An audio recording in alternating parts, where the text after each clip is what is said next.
propósito, ¿cuál es? Bajar algunos kilos, pero llega la tentación y preciso te antoja, se presenta la oportunidad de comer aquellas cosas que el médico ha dicho que no debes comer. ¿Y a eso qué se le llama también? Tentación. Nosotros muchas veces cuando hablamos de tentación todo lo satanizamos o todo lo espiritualizamos. Tentación es simplemente ese gusto que yo tengo por algo que en ese momento no tengo que hacer. Quieres venir al culto, pero a la vez están presentando en la televisión algo agradable y lo que a ti siempre te ha gustado. ¿Qué sientes en ese momento? El deseo de quedarte ahí, y eso ¿qué se le llama? Tentación. Eres tentado a quedarte en ese lugar y no hacer lo que tenías que hacer. Por lo tanto, la tentación es simplemente ese estímulo que me lleva a hacer algo que yo no debo hacer en ese momento. De cualquier manera, debemos entender algo, y es que las tentaciones son el pan diario de cada día. Las tentaciones están con nosotros, hacen parte de nuestro entorno. Donde nosotros vayamos, donde nosotros estemos, siempre vamos a estar tentados a algo. Tienes que estudiar, pero tienes en ese momento sueño. Me siento tentado a arrucharme, a meterme en la cama y a quedarme dormido. Cualquier cosa que yo tenga que hacer y que me aleje, eso se le llamaría una tentación. Cristo pasó como hombre por todas ese tipo de tentaciones que hoy nosotros podemos tener. Él fue hecho carne y habitó entre nosotros siendo tentado en todo, pero sin pecar. Cristo no conoció pecado. Cristo puede compadecerse de nuestras debilidades. Recordémoslo allí, miremos en Hebreos 4:14.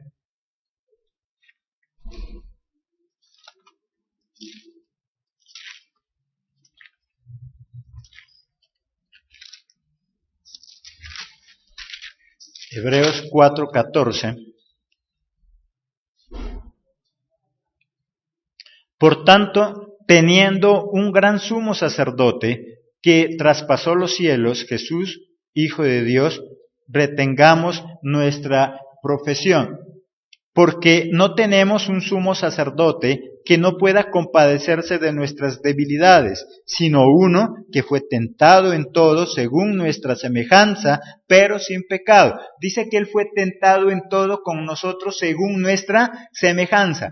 Así como nosotros tenemos esas tentaciones, también las tuvo Jesús, porque era un hombre común y corriente, y dice que Él se compadece de nuestras debilidades. Mira que estamos hablando de tentación y a la vez estamos hablando de debilidad. Por lo tanto, las tentaciones son más frecuentes en cada una de nuestras áreas más débiles.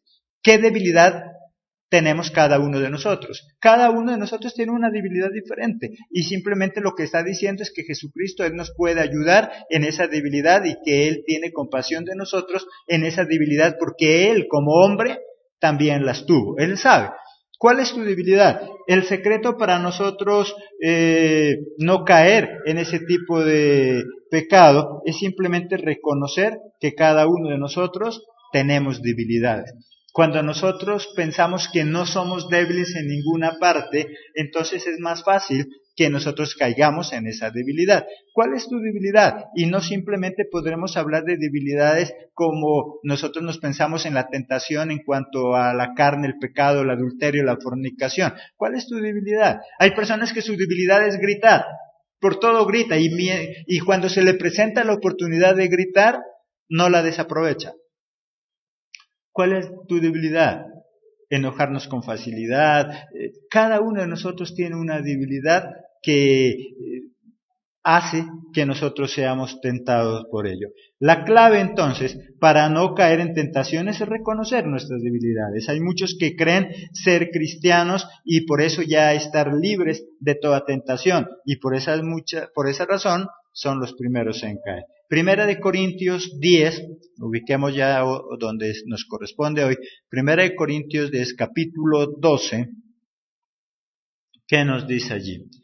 Así que el que piensa estar firme, ¿cuál es la recomendación? Mire que no caiga. El que piense que está firme, mire de no caer. Y esa es la clave. La clave está en que nosotros entendamos que tenemos debilidades. Las personas que desconocen, ignoran sus propias debilidades, difícilmente puede cuidarse. Por eso, ¿qué nos dice Pablo? El que crea que está de pie, el que crea que está fuerte, cuídese. Cuídese. Nosotros no podemos decir, eso a mí no me puede pasar, porque es el primero que le va a suceder. Si nosotros vemos que alguien cae en alguna debilidad, lo que nosotros tenemos es que mirar la nuestra para no caer en ella, para no resbalar, para no también equivocarnos. Por eso, la clave entonces, para nosotros poder convivir, hay cosas que nosotros tenemos que convivir. No podemos nosotros sacar las tentaciones de nuestra vida porque cada vez que salgamos a la calle, ahí las vamos a tener. Es más, ni siquiera necesitamos salir a la calle. En la casa, al prender el televisor, al prender el computador, al charlar con alguien por celular, siempre vamos a tener las debilidades cerca de nosotros y las tentaciones cerca de nosotros. Por lo tanto, las tentaciones hacen parte de nuestra vida. Es como la seguridad. Si tú sales a la calle, hoy como está la sociedad, si tú no quieres ser objeto de atraco, ¿cómo debo yo salir a la calle? Pensando que no hay ladrones, pensando que no hay problemas de seguridad. Debo salir a la calle pensando que alguien me puede estar atracando y eso hace que yo me cuide. Hay personas que no se cuidan, salen con su celular, última gama, tranquilo, lo lleva exhibiendo en las manos y cuando menos lo piensa ya no lo tiene. ¿Por qué? Porque no piensa en el peligro que puede correr. Hoy en cualquier calle le pueden robar. No puede decir, hay barrio seguro. ¿Hay algún barrio donde sea 100% seguro? No. En cualquier lugar puede presentarse. Y asimismo dice que son las tentaciones. En cualquier lugar, en cualquier momento, en cualquier oportunidad, con cualquier persona. Y por eso dice que Jesús, Él fue tentado en ¿cuántas cosas? En todo. En todo. Pero para que uno sea tentado, ¿uno puede ser tentado en algo que no le gusta? No.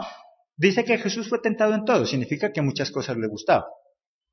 Pero nosotros simplemente, ¿por qué caemos más rápido? Porque como todos lo santificamos o todos lo satanizamos, si tú ya eres cristiano, eres varón, ¿significa que en el momento en que recibiste a Cristo en tu corazón, te dejaron de gustar las mujeres? No. Las mujeres le pueden seguir gustando. Lo que ahora sabe es que no puede meterse con ninguna de ellas. Pero el gusto está ahí. Cuando tú vas al médico y el médico te dice que te prohíbe comer pollo asado, tan solo él con decirte que te prohíbe comer pollo asado, ¿se te quitaron las ganas de comer pollo asado? No. Sigue estando ahí. Y antes, por lo contrario, ahora que te prohibieron, ¿qué? Tiene más ganas. Por eso es que Pablo dice, el que esté de pie, cuídese de no caer.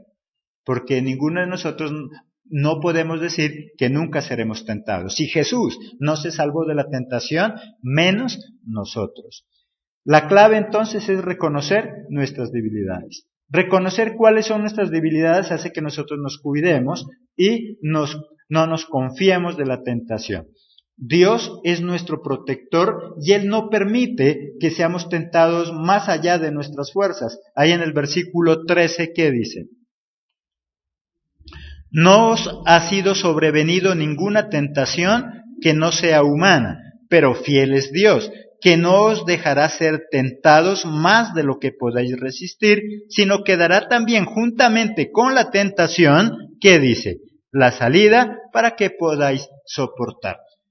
Jesús sabe que estamos en este mundo, Jesús sabe que hay tentaciones. Por lo tanto, Él, ¿qué dice? Él no va a permitir que esas tentaciones sean más fuertes que nosotros. Sí, hay tentaciones, pero nosotros podemos en un momento dado decir, no, ¿qué estoy haciendo? ¿Qué pienso hacer? Pero para eso debo entender que hay tentaciones, solo que esas tentaciones no pueden superar mi capacidad de decisión. Debo entender que soy yo el que tomo la decisión, soy yo el que determino qué hacer y qué no hacer. Dios nos ha dado el poder para vencer la tentación. Tenemos dominio propio. Recordémoslo y después volvemos donde estamos. Segunda de Timoteo 1:7.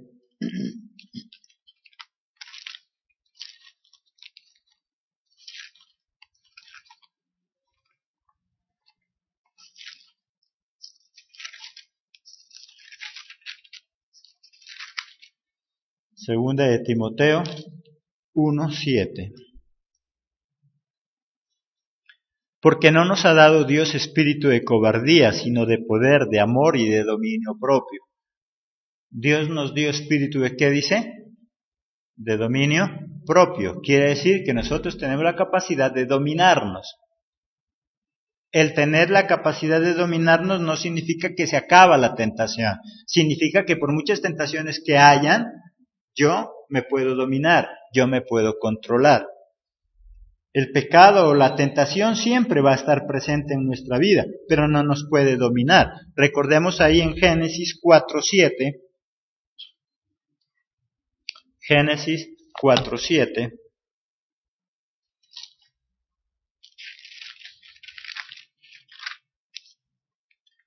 Si bien hicieres, no serás enaltecido, y si no hicieres bien, el pecado está ¿dónde dice ahí?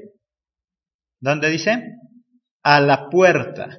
Con todo esto, a ti será tu deseo y tú te enseñorearás de él. ¿Qué nos dice ahí la palabra? Que el pecado está ¿dónde? En la puerta, pero que igual nosotros podemos enseñorearnos de él y nosotros decidir. Pero me parece, mira, que algo importante en dos libros. En el primero que es Génesis y en el último que es Apocalipsis. En el primero que nos dice que el pecado está ¿dónde? A la puerta. Y en Apocalipsis nos dice que el pecado, que ¿quién está a la puerta también? Jesucristo. Porque Jesús está a la puerta, esperando que yo le abra. Pero también ahí a la puerta está el pecado, está la tentación, están los dos. Y mi dominio propio me permite escoger a cuál de los dos yo le abro la puerta. Por lo tanto, la oportunidad de recibir a Cristo en mi corazón está abierta. Todos los días está Jesús ahí a la puerta. Pero al lado de Él también está la tentación, al lado de Él también está el pecado. Cualquiera de los dos. Ahora, ¿quién decide a quién dejo entrar? Pues cada uno de nosotros. Pero los dos están ahí, los dos están esperando. Pero me parece algo importante, y es que ni la tentación, ni el pecado, ni Jesús pueden entrar. Ellos dicen que están a la puerta. Para que Jesús pueda entrar, o para que la tentación pueda entrar, ¿qué se necesita? Que le abramos la puerta. ¿Y cómo yo le abro la puerta? Cuando yo genero oportunidades. Las tentaciones siempre van a estar allí, pero yo genero oportunidades. La oportunidad que yo genero hace que Cristo entre a mi vida, o la oportunidad que yo genero hace que el pecado o la tentación entre a mi vida. Yo puedo generar oportunidades a diario, dependiendo con las personas con quienes yo ando. Si yo ando con algunas personas que me incitan a recibir a Cristo, a andar con Cristo, a la oración, si yo ando con personas que constantemente me hablan de la palabra, yo tengo la oportunidad de abrirle la puerta ¿a quién? A Cristo. Pero si yo ando con personas que le gustan ese tipo de cosas que a mí también me gustan, porque hay que partir de algo. Es que la tentación es un deseo que a nosotros nos gusta. Por eso se llama tentación. De lo contrario no tentaría a nadie. Y yo siempre doy el mismo ejemplo. Si tú quieres tentar a tu hijo a comer, tú lo tentarías dándole unas verduras. No a todos los niños les gusta eso. Por lo tanto, si yo a mi niño o a mi niña le doy unas verduras que para tentarla a comer, ella no va a comer, él no va a comer. ¿Por qué? Porque eso no le gusta. Con eso no lo puedo tentar. Pero si yo le presento un bombombón, un dulce, un chicle, algo que a él le gusta, entonces sí lo voy a tentar. Entonces mira que la tentación parte del gusto. Dice que Jesús fue tentado en todo. ¿Qué significa? Que a él le gustaban todo ese tipo de cosas, solo que él sabía que no las podía hacer. Esa era la gran diferencia. Jesús sabía que eso le gustaba. Pablo igual. Él sabe que había muchas cosas que a él le gustaba, pero él dice que él se obligaba a no hacerlas, porque de lo contrario la carne lo llevaba a hacer aquellas cosas que él no quería. El pecado está ¿a dónde entonces? En la puerta. Hay muchas formas de tentación no es solamente la parte sexual, porque nosotros cuando hablamos de tentación nos limitamos a la parte sexual. Es que caí en tentación. No, hay muchas formas para ser tentado. Vamos a mirar solo 4 de ellas. Idolatría. Muchas veces nosotros nos vemos tentados a la idolatría, no necesariamente de imágenes, sino idolatría a la comida, a los hombres, a tu misma belleza. Miremos ya en 1 Corintios capítulo 10, versículo 7. 1 Corintios 10, 7. Ni seáis idólatras como algunos de ellos, según está escrito. Se sentó el pueblo ¿a qué? A comer y a beber, y se levantó a juzgar. Muchas veces nosotros somos idólatras, y no necesariamente de una imagen, no necesariamente de alguien llamado santo. Somos idólatras de la comida, idólatras de la bebida, idólatras de las personas. ¿Cuántos de nosotros idolatramos a la esposa o al esposo? ¿Cuántas personas idolatran el dinero? Ya hemos dicho algo, el dinero no es malo. Lo malo que es el excesivo amor al dinero. Eso es lo malo. Porque hay cristianos que caen a la otra raya y ellos dicen, no, a mí sí no me gusta el dinero es del diablo. ¿Cuándo va a llegar a tener dinero? Nunca. Y yo lo veo en un contraste medio grave. Por un lado, orando que Dios le dé dinero porque no sabe cómo pagar las deudas. Yo lo veo orando, Señor, ayúdame para comprar una casa, ayúdame para comprar un carro, ayúdame para pagar las deudas. Y por otro lado lo escucho diciendo, es que el dinero es del diablo. ¿Con qué vas a pagar las deudas? ¿Con qué vas a comprar la casa? ¿No es con dinero? ¿Cómo puedes conseguir dinero? El dinero no es del diablo. El diablo no tiene capacidad de crear nada. El único creador es Jehová. Él es el que da sabiduría e inteligencia a los hombres para que hagan ese tipo de cosas. Que el diablo las use para su beneficio, eso es otra cosa. Por lo tanto, hay muchas personas idólatras al dinero. El dinero es necesario. Sin él, hay gente que dice, hay un adagio que dice allá, es que el dinero yo no me lo puedo comer. Es verdad, el dinero no te lo puedes comer, pero sin el dinero tampoco puedes comer. Por lo tanto, el dinero es esencial, es normal, solamente que cuando se me convierte en un ídolo, entonces yo abandono a mi esposa, a mi familia, a la iglesia, abandono todo por amor al dinero. ¿Qué tipos de idolatría hay entonces? Idolatría al dinero, a las personas, a nosotros mismos. Segundo, fornicación, relación sexual entre una persona que no se ha casado. Versículo 8.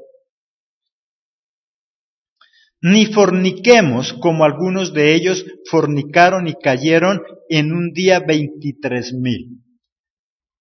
Dice entonces que hay diversidad de tentaciones. Tentación a la idolatría, tentación a la fornicación, ya en el área sexual. Nos vemos tentados a tener ese tipo de relaciones. O no necesariamente con otras personas. Hay personas que viven tentadas constantemente en la parte sexual, que tienen problemas con su esposa, con su esposo, porque quieren con tanta intensidad que el esposo o la esposa no quiere o no puede o no está en condiciones, y eso es motivo para separación, eso es motivo para discordia, eso es motivo para vivir en constante guerra en el hogar. ¿Qué tentaciones nosotros tenemos? Tercera tentación, tentar a Dios. Muchos cristianos se atreven a retar a Dios. Muchos no oran, muchos exigen milagros. Hoy en día es muy común encontrar hasta pastores, a profetas, a apóstoles, iglesias completas, donde ellos dicen, reclame su milagro. Yo no le puedo reclamar a Dios nada, porque todo lo que Dios me da es por misericordia, por amor. No hay hombre en la tierra que grite tan fuerte que pueda obligar a Dios a hacer un milagro. Hay personas que creen que el milagro se produce por la energía con la cual el pastor ora, con la energía con la cual el pastor reprende. No es fuerza humana, no hay hombre en la tierra que pueda obligar a Jesucristo a hacer un milagro. Si Jesucristo no quiere hacer milagros, no hay milagros. Él lo hace por amor, Él lo hace por misericordia. Miremos ahí el versículo 9. Ni tentemos al Señor, como también algunos de ellos le tentaron y perecieron por las serpientes. No tentemos al Señor, no tentes a Dios, no tientes a Dios. Él no se puede dejar tentar, Él no actúa por miedo a nadie. Si Jesucristo hace milagros no es porque tú grites demasiado, no es porque tú te pares de cabeza, no es porque tú seas una persona muy enérgica. Si Dios hace milagros es porque te ama, porque Él quiere hacerlo, porque Él conoce tu necesidad y porque Él te quiere ayudar. Simplemente por eso. No depende del que quiere ni del que corre, sino del que Dios tiene misericordia. Pero a veces nosotros caemos en ese mal de tentar a Dios. Cuarta y última tentación, y pueden haber muchas más, solamente la que nos cita este capítulo, la murmuración. Cualquier comentario que hagamos ya es pecado también. Cuando hacemos un comentario a espalda de nuestros hermanos, es murmuración. Versículo 10. Ni murmuréis, como algunos de ellos murmuraron y perecieron por el destructor. ¿Cuántas veces nosotros nos sentimos tentados a murmurar? ¿Cuántas veces hemos venido a la misma iglesia y escuchamos por allí un comentario en contra del hermano, de la hermana, del pastor, de la pastora, de los hijos del pastor? Y como que la oreja solita se empieza a estirar porque le gusta la murmuración. Nos hablan mal de otras personas y nosotros como que nos dan cuerda. Y cuando nos damos cuenta, nosotros nos dijeron una palabra en contra de ella y nosotros le completamos todas las que le faltaban. Porque todavía nos vemos tentados a la murmuración. Somos murmuradores de los vecinos, de nosotros. ¿Cuántas veces nosotros sacamos juicios antes? Y nosotros ya estamos señalando a alguien. Es que debe ser tal cosa. ¿Cuántas veces alguien no viene a la iglesia y nosotros hemos dicho, es que ya eso seguro que ya, ¿en qué andará? Es que eso ya, de seguro que ya se desanimó. Y cuando vamos a ver, la pobre persona estaba hospitalizada. Pero como nadie la llamó, porque ya estábamos murmurando, porque ya estábamos hablando mal. Murmuramos del esposo, de la esposa, se demoró y entonces nosotros ¿qué decimos? ¿Y con quién será que anda? ¿Y dónde estará? Y llega el pobre esposo y eso lo huele de los pies a la cabeza, a ver qué pasó. Y ya estamos murmurando y lo que pasó es que el pobre se le varó el carro y tuvo que llegar a la casa empujándolo. Pero como para nosotros es más fácil murmurar. Y eso también es una tentación. ¿Qué tentación tienes tú? ¿Qué debilidades tienes tú? Hay personas que su debilidad es el chisme. Hay por ahí un cuento que tú ya lo has escuchado. Dice que en una ocasión había una reunión de pastores y entonces uno de los pastores se quiso confesar delante de los pastores y entonces él le dice a todos los demás pastores, yo tengo que contarles algo, es que yo ya no sé con esta carga que yo tengo una debilidad. Y ellos dicen, ¿cuál? Dice, yo tengo una debilidad, son las mujeres. A mí todavía me fascinan las mujeres, me gustan las mujeres. Y el otro dice, no, sí, hay que orar, yo también tengo una debilidad. ¿Cuál es tu debilidad? No, mi debilidad es el alcohol, todavía por ahí me doy unas copitas. Y el otro dijo, no, yo también tengo una debilidad. ¿Cuál es? La mía es el chisme, dijo, y salió corriendo.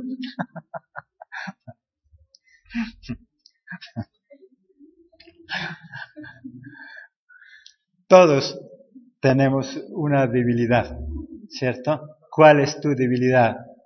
¿Qué es lo que más te atrae y que muchas veces te es difícil superar? Lo principal entonces es que nosotros reconozcamos que tenemos una debilidad. En el momento en que yo reconozco, yo puedo luchar contra ella, yo me puedo fortalecer y eso hace que yo no caiga con facilidad. Cuando yo ignoro, cuando yo no acepto que tengo debilidades, entonces es más fácil que caiga. Si tú no sabías que esas cosas te gustaban, el día en que las pruebes, ¿qué va a pasar? Ahí te vas a quedar. Pero si yo sé que me gustan, yo evito probarlas. Porque sé que me gustan. Sean hombres, mujeres, alcohol, lo que sea. ¿Cuál es tu debilidad? Si yo sé que eso es lo que a mí me gusta, si yo sé que eso es lo que me fascina, pues prefiero no probarla, porque yo sé que si la pruebo, me voy a quedar ahí. Pero si yo no sabía de eso, si yo no sabía que eso era lo que más me gustaba a mí, entonces simplemente el día que lo pruebe no hay quien lo saque de ahí, porque él no conocía.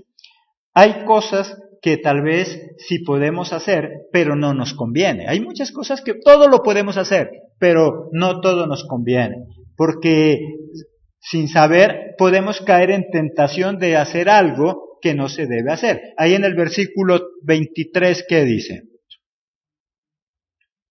Todo me es lícito, pero no todo me conviene. Todo me es lícito, pero no todo me edifica. ¿Qué concluye Pablo ahí? Porque yo lo puedo hacer todo me es lícito, pero no todo me conviene. Hay cosas que la palabra de Dios no prohíbe, pero que yo sé que no las tengo que hacer porque no me conviene. Porque hay personas que como todo quieren refutar, muchas veces a uno le dicen, ¿y dónde está? ¿Dónde dice la Biblia? ¿Dónde está prohibiendo la Biblia? Puede ser que la Biblia no lo registre, porque recordemos que se escribe en un contexto muy diferente al actual. Muchas de las tentaciones que hoy nosotros tenemos, posiblemente en ese entonces, no existían. Muchas de las cosas que hoy nosotros hacemos, en ese entonces no se hacían. Cuando nosotros hablamos de no perder mucho tiempo en el internet, en el chat, con el celular, porque descuidamos a nuestra familia, más de uno podrá decir, bueno, ¿y dónde dice en la Biblia que no debemos utilizar el internet con exageración? Pues en la Biblia no lo dice, pero sí me dice que aunque yo pueda hacer eso, pero si no me conviene, entonces es mejor no hacerlo. Cualquier cosa que yo esté haciendo y que sé que no me conviene, es mejor no hacerlo. ¿Qué cosas estás haciendo tú que te están alejando de tu familia? ¿Qué cosas estás haciendo tú que te están alejando de Dios? ¿Qué cosas estás haciendo tú que te están alejando de ti mismo? Hay personas que se alejan de sí mismo, ya no se cuidan, ya no se protegen, ya se alejan de sí mismos. ¿Qué cosas estás haciendo que no te convienen? No esperes a que Dios te lo prohíba, no esperes a que alguien te lo prohíba. Si eso que tú estás haciendo no te conviene, no te edifica, no te hace crecer, no te hace mejorar, significa que no es bueno para ti. Lo que es bueno para mi vida es aquello que me edifica, es aquello que me hace avanzar, es aquello que me hace superar. Eso es bueno, manteniendo los parámetros que son buenos, porque puedo crecer no haciendo lo bueno, pero yo debo crecer haciendo lo bueno y lo bueno para mi vida. No digas o no hagas nada que no sirva para edificar tu vida y la vida de los demás. Si en tu mente hay algo que sabes que no le agrada a Dios y que no conviene para ti, que no te edifica, deséchalo de inmediato antes que lo lleves a la práctica y de esta forma se convierta en pecado. Recuerda que la tentación, ¿dónde comienza? En nuestra mente. Y si yo dejo que eso permanezca, no es pecado lo que llega a mi mente, es pecado lo que yo proceso en mi mente y dejo que después se convierta en realidad. Es inevitable que a nuestra mente lleguen cosas, porque nuestra mente, ¿cómo la alimentamos? ¿Cómo llegan esas cosas a nuestra mente? A través de lo que vemos, a través de lo que oímos, llegan esas cosas a nuestra mente y es inevitable. Tú sales a la calle y encuentras a una niña que está mostrando todo. Y tú no puedes ir a cubrir allá a ella. Por lo tanto, ¿eso te llegó a dónde? A la mente. Es normal. Tú prendes el televisor y encuentras ahí el hombre de tu vida, el que siempre habías soñado. Miras a tu esposo y dices, bueno, me tocó, aguantémonos con esto. Y en ese momento, ¿qué llega? Esa tentación a la mente. Por lo tanto, que lleguen cosas a nuestra mente no es lo malo. Lo malo es cuando yo permito que esas cosas que lleguen a mi mente sigan creciendo porque un día se van a convertir en realidad. Un día voy a terminar haciendo lo que yo tengo en mi mente. Por lo tanto, dice, no digas ni hagas cosas que no te permiten edificar, que no mejoran tu vida, que no mejoran la vida de los demás. Y ya que las tentaciones son normales, aprendamos a convivir con ellas. ¿Cómo? Sabiendo qué cosas tengo que hacer y qué cosas no tengo que hacer. Todo me es lícito, mas no todo me conviene, mas no todo es aprobado de Dios. Esa es nuestra enseñanza de hoy, en esta mañana. Entonces, eso es lo que nos quiere enseñar Jesucristo a través del apóstol Pablo. Las tentaciones son normales, Jesucristo fue tentado en todo, solamente que Él supo desechar lo que no le convenía, lo que no era bueno, y eso hizo que Él no cayera en esa tentación. ¿Qué debilidades tienes tú? ¿Qué es lo que a ti te gusta y que no tienes que hacerlo? A ti te gusta gritar, pero sabes que no debes hacerlo. A ti te gusta comer demasiado, sabes que eso no debes hacerlo. A ti te gustan las mujeres como a cualquier hombre. pero sabes que tienes tu esposa y ya no puedes fijarte en los demás. A ti te gustan los hombres como cualquier mujer, solamente que ahora tienes un esposo y ya no puedes fijarte en los demás. ¿Qué debilidad tengo yo? ¿Qué gustos tengo que no me edifican, que no me hacen crecer? Esos los tengo que desechar de mi vida. Así que los esperamos en nuestra próxima emisión el día de mañana, si Dios lo permite. Recuerda, puedes seguirnos por nuestros 2 canales de televisión, por Oasis Televisión o por Manantial Televisión. Todos los cultos, los domingos, los jueves y nuestros devocionales. Así que los esperamos para nuestra próxima emisión. Que Dios los bendiga.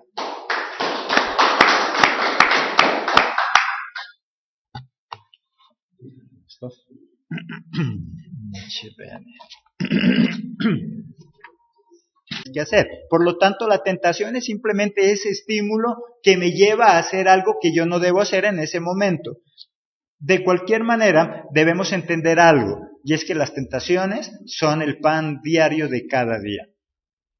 Las tentaciones están con nosotros, hacen parte de nuestro entorno.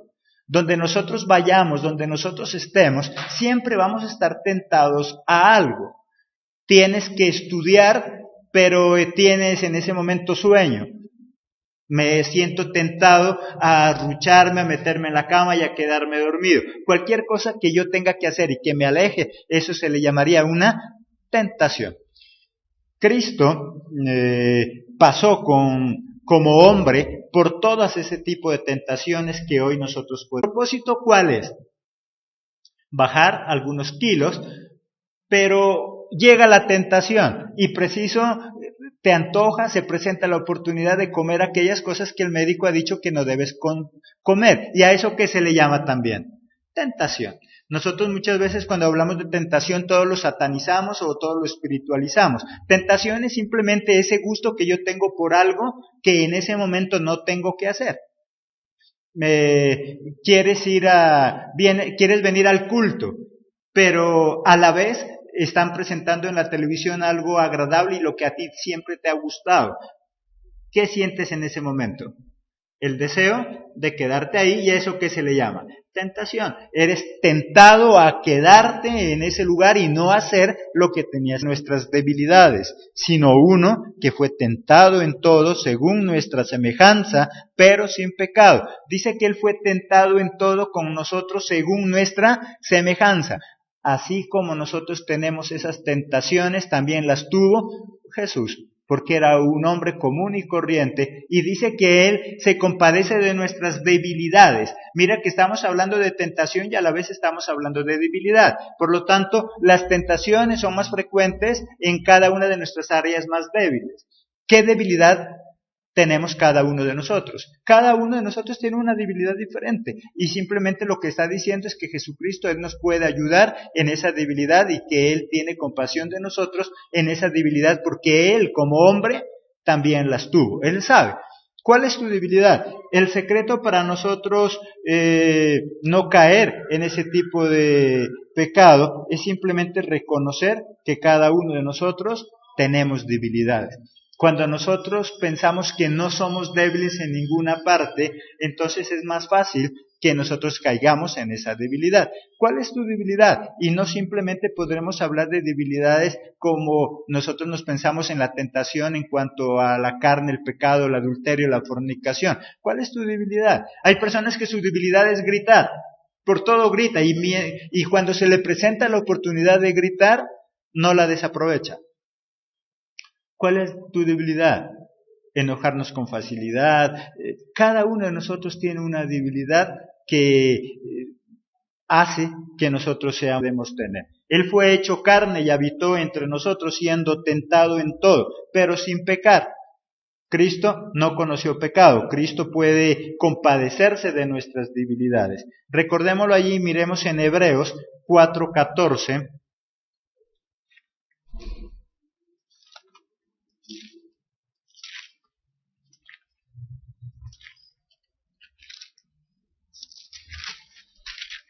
Hebreos 4:14. Por tanto, teniendo un gran sumo sacerdote que traspasó los cielos, Jesús, Hijo de Dios, retengamos nuestra profesión, porque no tenemos un sumo sacerdote que no pueda compadecerse de